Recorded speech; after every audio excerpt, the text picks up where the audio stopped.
우리 다 같이 임태하겠습니다. 고난의 동지로 오신 예수님, 모든 채플 모든 부속실 같이 하죠. 고난의 동지로 오신 예수님. 음악세계에서 명품 바이올린을 뽑으라면 스트라디바리우스일 것입니다. 18세기 바이올린 제작의 마스터인 안토니오 스트라디바리와 그의 일가가 만든 명품 악기로 600개에서 700개 정도만 현존한다고 합니다. 그 작은 바이올린 하나가 얼마나 호가인지 기본적으로 40억 이상이래요. 우리 지구촌 교인들은 안 놀래요. 무엇이 이 악기를 유일무이한 명기로 만들었을까요? 미국의 테네시 대학의 연구팀이 분석을 하고 추적을 해봤습니다. 18세기 유럽에 불어온 혹한이 원인이 되었다고 합니다. 혹독하게 추운 날씨에 나무의 나이테는 촘촘해지고 나뭇결의 밀도가 높아진다고 해요. 이런 고통스러운 연마가 나무에서 나오는 소리의 스펙트럼을 균일하게 만들어줍니다.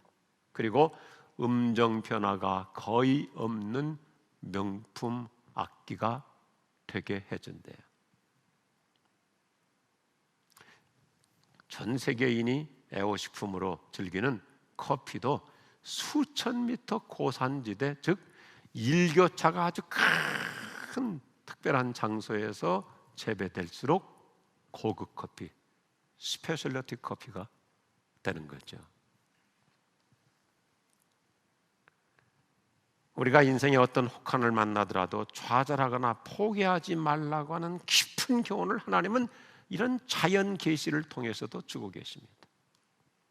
우리가 알듯이 고급 자수일수록 앞면과 뒷면에 놀라운 차이가 있습니다. 우리나라는 참 솜씨가 좋은 특징을 갖고 있는 민족이잖아요. 전 세계에서 이 손가락 놀림이 가장 탁월해요. 세상에 젓가락 가지고 흐늘흐늘한 묵도 다 집어내고, 특별히 우리 이북에서 월남하신 우리 할머니들이 대부분 혈혈단신으로 오셔가지고 생계하셨던 것 중에 하나가 바느질이잖아요. 그래서 북한의 자수는 세계 1등입니다. 그래서 사실상 북한은 기독교에 대해서 봉쇄하고 있음에도 불구하고 그 훌륭한 기독교 명화들, 자수를 북한에서 다 만들어가지고 수출해요. 그래서 일부러 또 북한에다가 이렇게 주문을 해요. 왜냐하면 계속해서 그들이 이분이 누구인지 모르다가 계속 자수하다 보면 나중에 알게 되잖아요. 예수님이 각인이 되고 십자가가 각인이 되고 선한 목자가 각인이 되고 그 기독교 명화들이 내면적 신앙을 심어주죠. 그런데 이 자수를 보면 전면과 후면이 얼마나 대조적입니까? 전면은 아름다운 색상과 그리고 촉감이 그렇게 부드럽고 아름다운데 뒤집어 보면 그 이면은 완전 엉망진창으로 헝클어져 있는 상태이죠. 이게 우리 인생의 양면성일 수 있습니다. 세계 2차 당시 네덜란드에서 유대인들을 숨겨주고 돌봐주다가 독일 나치에게 체포돼가지고 수용소 생활을 했던 훌륭한 코리텐브 여사라고 하는 분이 계세요. 아주 영적 영향력을 많이 끼치신 분입니다. 그녀 자신부터 고난 인생을 살아온 자로서 인생은 하나님께서 자수실로 짜주시는 타피스트리, 수직물이라고 그렇게 적용합니다. 우리가 인생의 뒤안길만 쳐다보면, 내 인생도 돌이켜보면 막 형편없이 헝클어진 그 자수 뒷면과 같이 복잡했죠. 상처도 있었고 실패도 있었고 아픔도 있었고 우여곡절이 얼마나 많았습니까? 그런데 지금 내 현실을 보면 하나님께서 아름다운 자수와 같은 작품으로 만들어 가고 있는 줄로 믿으시면 아멘 하십시오. 그래서 우리 코리텐붐 여사가 인생은 자수실로 짜는 삶이라고 하는 아름다운 이야기, 한번 영상으로 이 스토리를 보시겠습니다. 여러분, 주는 나의 피난처라는 유명한 책을 쓰신 작가 코리 텐 붐이라고 잘 아시죠? 코리 텐 붐은 평생 사랑과 용서의 복음을 전한 믿음의 사람입니다. 코리 텐 붐은 네덜란드 하들렘 독실한 기독교 가정에서 태어났습니다. 2차 대전이 일어나자 유대인들을 안전한 곳에 숨겨주는 일을 하였습니다. 그러다가 독일군에게 발각이 되었습니다. 체포되어서 수용소로 끌려갔습니다. 죽음의 위기 속에서도 수용소에 갇힌 사람들에게 격려의 말씀을 전했습니다. 하나님의 사랑으로 그들을 돌보았습니다. 수용소에서 기적적으로 석방이 된 후에 전쟁의 트라우마를 안고 살아가는 상처받은 사람들을 찾아서 전 세계를 다니며 사랑과 용서의 메시지를 전했습니다. 평생 동안 가족을 잃은 슬픔을 안고 주님과 깊은 교제를 나누면서 깨달았습니다. 인생은 자수실로 짜는 타피스트리이며 하나님께서는 자신의 인생을 통해 멋진 생명의 면류관을 짜시는데 자신은 자수 아래쪽 헝클어진 실만 쳐다보면서 그 이유를 모르겠다고 불평하고 있는 자신을 깨닫게 되었습니다. 이 코리 텐 붐 여사의 책들이 참 많은데 주는 나의 피난처라고 하는 감동적인 책이 있어요. 미국 훌러선교대학원의 이문택 박사께서 이 코리의 시를 아주 정교하게 번역해서 소개해 줍니다. 한번 제가 전체를 낭송해 보겠습니다. 자수실로 짜는 인생. 내 인생은 내 하나님과 내가 자수실로 함께 짜는 자수일 뿐 내가 자수 색실 선택할 수 없지만 하나님 꼼꼼하게 잘 짜주시네. 때때로 하나님 슬픔을 짜너 어리석은 나 자존심에 갇혀 잊어버리지. 하나님은 명품 자수 위쪽 그림 보시고 나는 헝클어진 자수 아래쪽만 본다는 걸. 자수기가 멈추고 조용해지기 전, 재짓기 셔틀이 멈추기 전에 하나님 캔버스 펼치시고 슬픔을 짜 넣으시는 이유 알게 하실까? 검은 색실이 꼭 필요하지. 장인의 정교한 손길, 금실, 은실 엮어서 직접 설계한 명품 만들어 가네. 하나님 날 아시고 지키시고 사랑하시네. 이 진실 그 무엇도 감출 수 없네. 하나님을 선택하는 자에게 하나님 최선을 허락해 주시네. 하나님은 고난을 통해서 언제나 우리에게 창조적인 복을 만들어 주실 줄로 믿으시면 아멘하십시오. 하나님 오늘도 내 인생이 아름다운 작품이 되도록 자수실로 정교하게 나를 수놓아 가시는 줄로 믿습니다. 할렐루야. 지난 2020년 10월 작년 가을에 귀한 미래가 촉망한 둘째 아들을 먼저 사별하신 이동호 목사님께서 최근에는 인생 고난에 관한 책들을 섭렵하고 계세요. 이 목사님께서 저한테 이렇게 문자를 보내주셨는데 고난에 대한 너무나 멋있는 정의를 내려주세요. 고통은 우리를 매우 인간다워지게 하는 섭리의 장치라고 할 수 있다. 이건 정말 역사에 남는 명언이에요. 고통, 고난은 저와 여러분을 드디어 사람답게 인간다워지게 하는 하나님의 섭리적인 장치예요. 아멘 하시겠어요? 그래 사람은 누구나 고난을 통해 빚어지는 만큼 갈수록 더 인간다워져 가요. 금세기 저명한 심리학자이고 영성작가인 레리 크랩이라는 분이 계시죠. 이분의 책이 우리는 말로도 참 많이 번역되어 있어요. 저는 레리 크랩 이분을 굉장히 좋아합니다. 이분도 60대 들어서면서부터 암으로 지금도 아주 고통스럽게 투병 중이에요. 그런데 고난의 창조성을 이렇게 멋지게 요약해줘요. 하나님은 고난이라는 방법으로 우리가 예수님을 닮도록 제자 훈련시킨다. 참 멋있는 정의예요. 고난은 우리로 하여금 순박한 인간이 되어 살게 하는 하나님의 제자 훈련이에요. 우리가 저와 여러분이 가만 보면 우리 주변에서 모든 일들이 일사천리로 잘 풀리는 사람일수록 자칫하면 인간미가 없어요. 실패한 적이 없어요. 아파본 적도 없어요. 건강해요. 문제 없어요. 애들 잘 풀려요. 그러다 보니까 다른 사람 이해를 못해요. 공감이 안 돼요.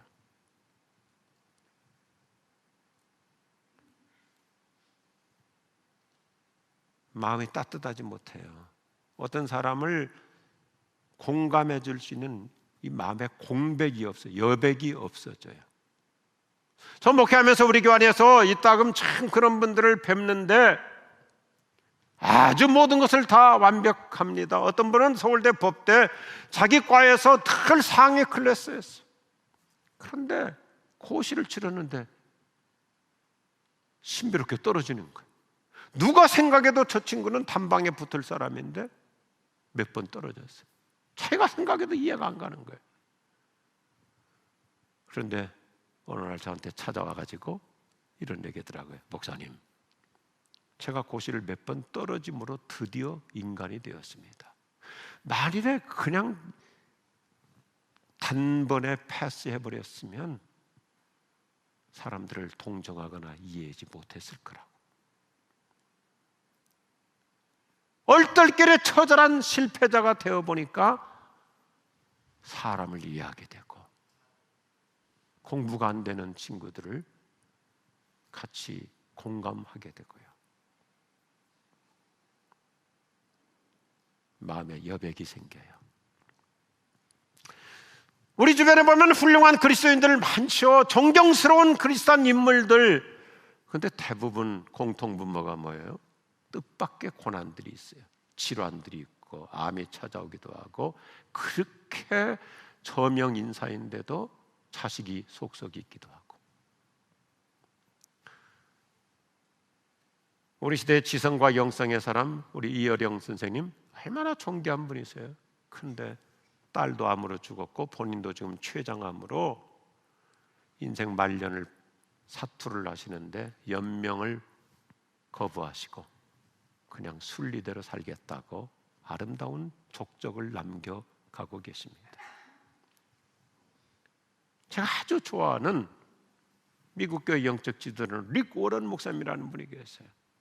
미국 최대 교회이고 세계적으로 존경받는 목사님이세요. 그런데 이분에게도 치명적인 질환이 있어요. 목회자로서는 정말 치명적인데 간질성 질환이 있어요. 뇌세포 이상이 있어가지고. 그래서 이분은 설교하러 나오기 전에 항상 동영 목사 한 분이 스탠바이 하고 있습니다. 1년에 몇 차례 갑작스러운 이런 그 질환이 발생할 수 있어서 어떤 경우는 본인이 나오지를 못하고 그 설교 노트를 대신 가지고 동영 목사님이 나와서 설교하기도 해요. 거기다가 최근에는 그의 부인 사모님도 암에 걸려가지고 부부가 함께 고난의 삶을 살아가고 있습니다. 그래도 그는 영적 고수답게 이런 멋있는 말을 합니다. 인생이란 기찻길 위에 있는 두 개의 레일과 같다. 인생이란 현실에서 한쪽은 기쁘고 좋은 일이 생기고 다른 한쪽은 힘들고 어려운 일이 함께 일어나는 현장입니다. 그렇기 때문에 우리는 이해하려고 하지 말고 하나님의 복된 섭리가 무엇인가 초점을 바꾸어 놓고 살아갈 수 있기를 바랍니다. 오늘 주보의 메시지의 명언이 뭐예요? 우리는 부분적으로 알 뿐이에요. 인간은 다 몰라요. 하나님을 계산하실 수가 없어요. 그래도 우리가 고난을 겪는 중에 여전히 하나님이 함께 계시고 주님이 임재하고 계심을 믿습니다.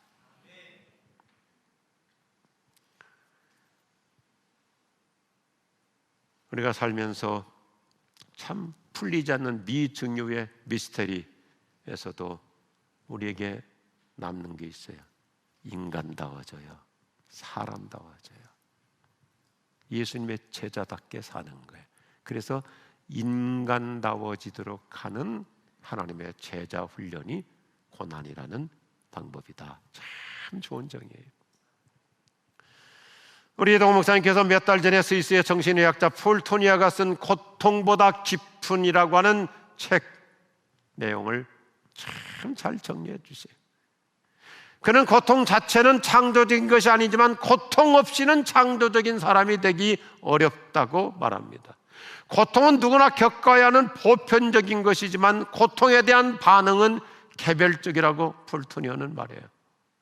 제가 쓴 책에서도 고난은 악이 아니라 약이다라고 하는 내용에서도 이런 주제를 제가 잘 다루고 있죠. 고통이나 약함 자체는 우리에게 저주도 축복도 아닌 중립적인 것입니다. 뉴트럴 기어와 같아요. 어떻게 반응하느냐에 따라서 우리의 삶은 창조적으로 성화될 수도 있고 파괴적으로도 나갈 수 있어요. 여러분 저를 보시면서 생각해 보세요. 고생 많이 했다고 고난을 많이 겪었다고 훌륭한 사람이 되는 거 아니에요? 잘못 고생하면 오히려 사람이 사나워집니다. 성품이 거칠어집니다.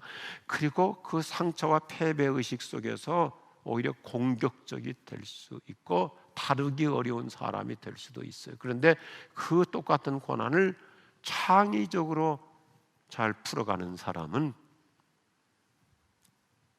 영혼이 윤택해지죠. 아픔을 아는 치유자가 되죠. 쉽게 공감해주는 여백이 있는 사람이 되는 거예요. 그래서 폴토니어도 고통에 대한 창조적 반응과 온전한 성숙을 주제로 하고 있어요. 사실상 이 폴토니어라는 분은 미국에서 내과 의사였어요. 근데 내과 치료 전문 의사로서 사람들을 치료하다 보니까 이게 몸의 병만이 문제가 아니에요. 오히려 정서적인, 심리적인, 내면적인 요인이 더 많다는 것을 정리하면서 정신과 의사로 바뀌어요. 그리고 훌륭한 치료 상담자가 되는데 그 배경이 있어요. 그도 인생에 남들이 겪을 수 없는 어두운 터널과 고난의 삶을 살아왔거든요. 그가 태어난 지 2달 만에 아버지가 돌아가십니다. 5살 됐을 때 어머니마저 잃습니다. 천의 고아로 자라서 어떻게 공부 마치고 결혼했는데 머지않아 자기 부인마저도 사별하는 인생의 비참한 경험들을 계속합니다. 이런 영혼의 어두운 밤을 수없이 지내온 폴토니어는 자기가 이렇게 천의 고아로 살고 영혼의 어두운 밤을 통과한 인생 패스해왔잖아요. 그러다가 그 훌륭한 분들은 어땠을까? 옛날 그 유명 인사들은 어떤가 분석하고 조사해보다가 똑같은 사실을 발견해요. 성경의 최고 인물 모세는 태어난 지 몇 달 만에 버려진 아이가 되죠. 우리가 너무나 잘 아는 분들 이름 익숙하잖아요. 중고등학교 시절부터 공부했던 분들이죠. 철학자 장자크 루소는 출생 직후 고아가 되었습니다. 철학자 데카르트는 1살 때 고아가 됩니다. 파스칼은 3살에 어머니와 작별합니다. 레오날드 다빈치, 음악가 바흐, 문학가 단테, 톨스토이, 영국의 낭만파 시인 바이런, 러시아의 문호 도스토옙스키, 발자크 등 모두가 고아였어요. 그런데 이들 모두는 인생의 불가항력적 고통을 창조적으로 전환시킨 승리자들이라고 하는 공통점을 정리해주고 있습니다. 누누이 말씀을 드린 대로 폴토니어는 자신이 외로운 고아로 자란 것이 큰 불행이었죠. 태어난 지 1달 만에 아버지 잃고 5살 때 엄마 잃고 결혼하고 얼마 안 돼서 부인 잃고 얼마나 불행해요. 그런데 이런 불행이 결국 자기로 하여금 정신과 치료자가 되는 행운이 되었다고 얘기해줘요. 혼자만이 어렸을 때부터 아빠 없이 살고 엄마 없이 사는 외로움 덕분에 진정한 치유 상담자가 될 수 있었다고 말합니다. 그만 보면 아파 본 사람이 좋은 치료자가 돼요. 상처를 받아본 사람이 따뜻한 친구가 될 수 있어요. 우리 교회에 많은 의사분들이 계시잖아요. 저도 이 병원을 이렇게 자주 왕래를 하다 보니까요, 아파본 경험이 있는 의사일수록 환자하고 가까워요. 친숙해져요. 최근에는 무슨 약을 좀 타야 될 일이 있어서 생면부지였던 의사 선생님을 만나러 갔습니다. 그래서 제 내력을 얘기해야 되잖아요. 그래서 뭐 군대에서 허리를 다치고 지금까지도 여러 가지 통증이 있고 최근에 뭐 이렇고 저렇고 얘기했더니 이 원장님께서 내 처방할 생각은 안 하고 갑자기 주제가 바뀐 거예요. 자기 요즘 허리 아픈데 어떻게 하면 좋겠느냐고. 동병상련이 되는 거예요. 어떤 강도가 어느 집을 습격해가지고 들어가가지고 손들어! 내 시키는 대로 해 그러는데 이 집주인이 손을 안 드는 거예요. 그러니까 당신 죽고 싶으냐 그러니까 나 요즘 50견이 와서 손이 안 올라간다고 그러니까 강도가 갑자기 아이고 그러시냐고 나도 요즘 손이 안 올라가가지고 고생하고 있다고 총 내려놓고 둘이 얘기하다가 친구가 됐대요.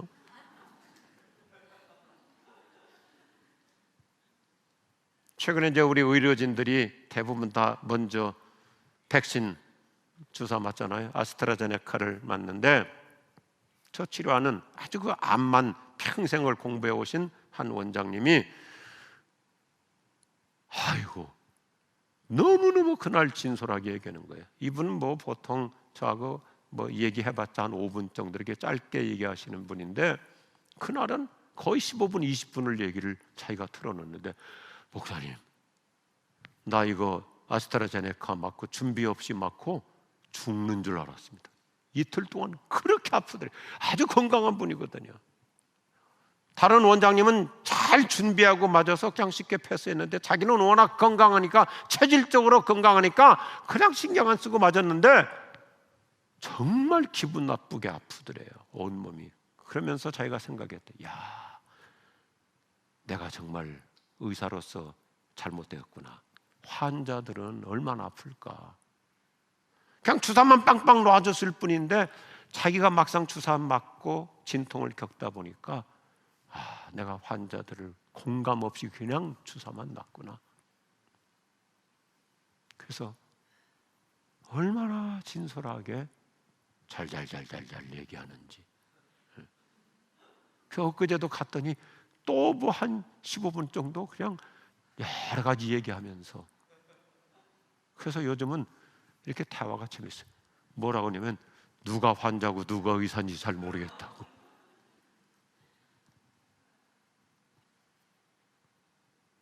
최근에 부족한 저는 우리나라에서 특별히 발달장애인들, 지적장애인들을 사랑으로 잘 보듬어주고 섬기는 아주 중요한 사명을 부여받았어요. 그런데 최근에 또 하나 이제는 북한의 장애인들을 우리 남한에서 잘 끌어안을 수 있도록 오히려 북녘 당국에서 요청하고 있어요. 앞으로 하나님께서 이루어가실 남북 통일을 대비해서 이 북녘 땅의 발달 장애인들, 지적 장애인들을 우리가 잘 보듬고 같이 보살펴 주고 남북의 장애인들이 함께 가는 이 일을 추선해 달라고 요청하고 심지어 유엔 단체를 통해서 앞으로 북한의 장애인 실태 조사까지 이것도 우리한테 해달라고 해서 앞으로 얼마나 멋있는 좋은 이 비전 프로젝트를 맡게 되는지 제가 좀 생각해 봐요. 나 요즘 힘든데 그런데 하나님께서 힘들게 하신 이유가 있구나. 더 아픈 분들, 더 어려운 분들을 잘 감싸 안아서 남북 간의 그 무엇보다도 경제 통일, 정치 통일 그걸 떠나서 아픈 자들, 장애인들을 하나로 잘 끌어먹는다면 모든 건강한 사람들까지도 다 같이 하나가 될 수 있어요. 그래서 하나님께서 나에게 이런 영혼의 어두운 밤의 과정을 패스하게 하시는구나. 그래서 확신했어요. 이 사역을 위해서 나는 안 죽는구나. 비웃으면 안 좋아요. 사명이 있으면 생명도 있는 것입니다. 할렐루야. 하나님은 우리에게 왜 나에게 이런 아픔을 주시는가? 오히려 고통당하는 자에게 친구가 되고 동지가 되도록 우리를 만들어 가시는 거예요. 현재 교사로서 좋은 시를 쓰시는 선생님 한 분이 계신데 이번엔 새벽기도 마치고 주로 시를 쓰신대요. 김민숙 선생님이신데 참 시가 좋아요. 제가 우리 교회에서 이번에 시를 몇 개 소개해드렸는데 오늘 소개하는 이 시 우리 모두를 가슴으로 공감시켜줘요. 고난 중에 드리는 기도. 제가 꼭 겪어야 할 아픔이라면 아무런 불평 없이 감당하게 하옵소서. 제가 꼭 치러야 할 고통이라면 아무런 원망 없이 받아들이게 하옵소서. 야곱이 고향을 떠나 홀로 돌베개를 베고 잘 때 내가 너와 함께하리라, 내가 너를 떠나지 아니하리라 말씀하신 하나님. 요셉의 수많은 고난 중에도 은혜의 날개 아래 품어주사 결국 승리하게 만드신 하나님. 아픔이 변해 찬양이 되게 하옵소서. 고통이 변해 큰 축복이 되게 하옵소서. 외로움이 변해 넘치는 은총이 되게 하옵소서. 그리하여 그 아픔이 상처난 자들을 향한 위로가 되게 하옵소서. 그 고통이 방황하는 자들을 위한 섬김이 되게 하옵소서. 그 외로움이 길 잃은 자들을 밝은 빛으로 이끌어내는 복음의 밑거름이 되게 하옵소서. 아멘. 참 우리를 복음의 밑거름이 되게 해주는, 희망을 심어주는 자가 되게 하는 거예요. 예수님은 죄인의 친구로 오셨어요. 그래서 예수님 누구이든지 가까이 다 품어주시고 안아주시잖아요. 사랑의 동지로 삶의 애원을 함께 나눠주십니다. 아픈 자들과 특별히 외로운 자들에게 동병상련의 친구가 되어주세요. 오늘 말씀이 뭐예요? 예수님은 세리와 죄인과도 친구가 되어주신다. 세리는 대명사이죠. 외로운 사람, 소외당하는 사람, 상처 속에 사는 사람, 이들에게 주님은 동지애로 품어주십니다. 예수님은 나 같은 인간에게 친구가 되어주고 진정한 동지가 되어주시려고 지금도 내 곁에 오시고 우리의 삶 속으로 들어와 주시는 줄로 믿으시면 아멘 하십시오. 우리와 함께 슬퍼하고 눈물을 흘려주십니다. 함께 분노하고 탄식하십니다. 가슴을 치며 애도해 주세요. 우리가 아파할 때 주님도 아파하시고, 성경을 보면요, 우리가 화가 날 때, 우리가 분노의 감정이 있을 때 주님도 같이 화를 내시면서 울분을 토해내시죠. 저는 이렇게 상상해봐요. 우리 예수님은 러시아 말을 잘 하실 것 같아요. 그놈의 새끼, 나쁜 놈의 새끼.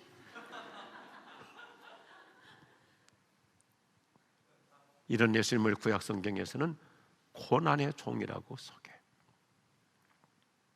이사야서 53장은 고난의 종으로 오시는 메시아 예수님을 예언적으로 노래합니다.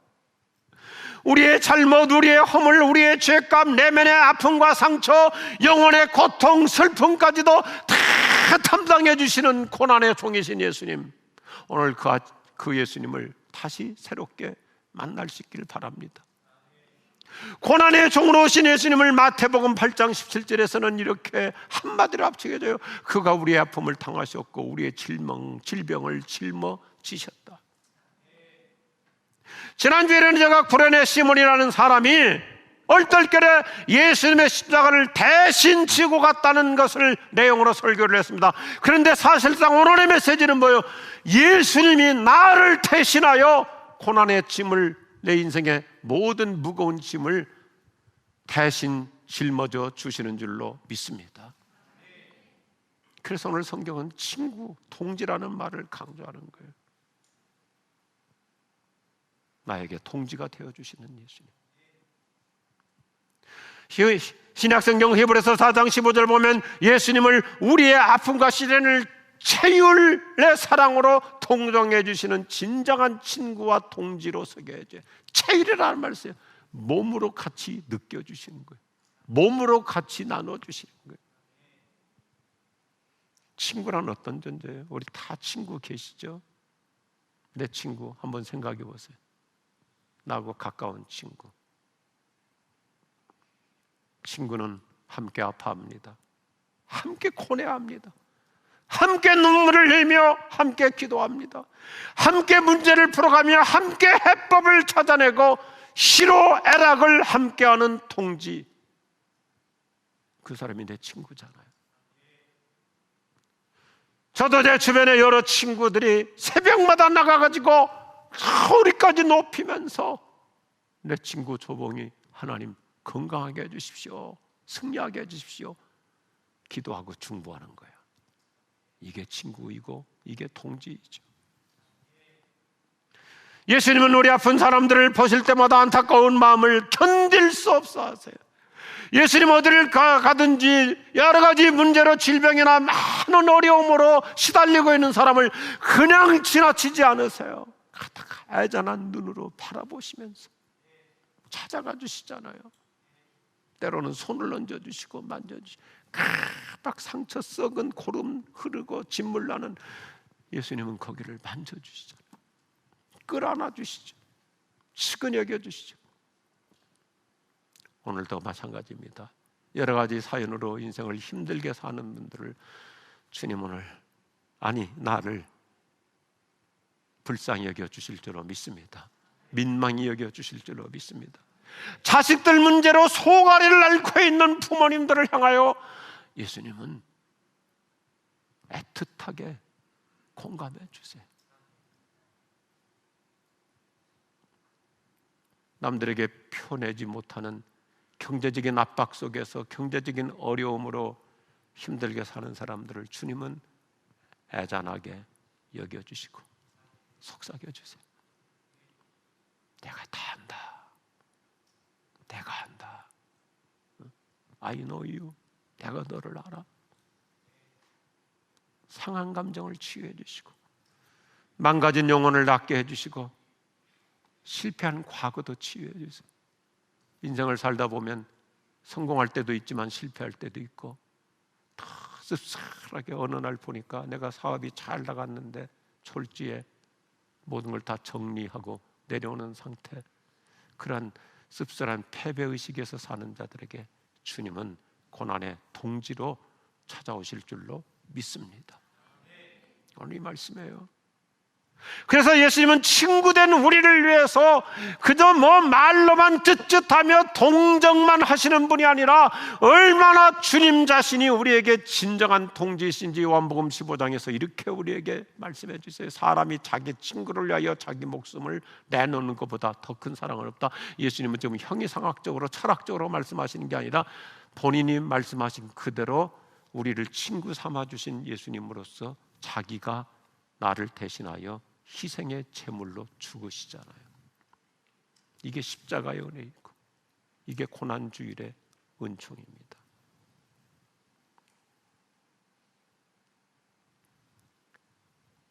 나를 고쳐주기 위해서, 나를 회복해 주기 위해서, 나를 치유해 주기 위해서 본인은 고난의 동지로 대신 희생양이 되어 주셨어요.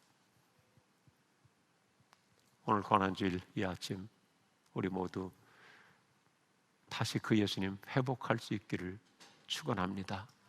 예수님은 오늘도 십자가 사랑으로 나에게 고난의 동지가 되어 주십니다.